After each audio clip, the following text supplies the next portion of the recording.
This is the meter pointer. It shows the measured value on meter scale. This is the meter scale.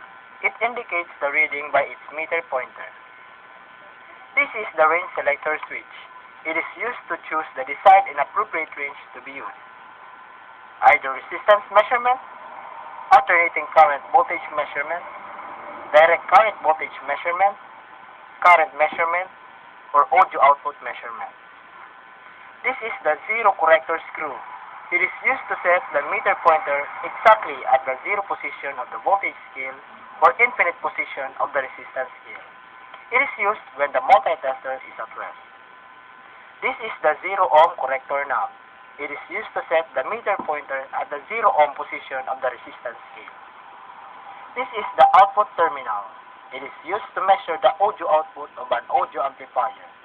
The measurement is expressed in decibels. This is the positive and negative terminals. Terminals where the test pads are being connected. This is the front and the rear case. Serves as the protection of the multitester from moisture and external shock. This is the test pad. The positive test pad and the negative test pad serves as the input line of the multitester.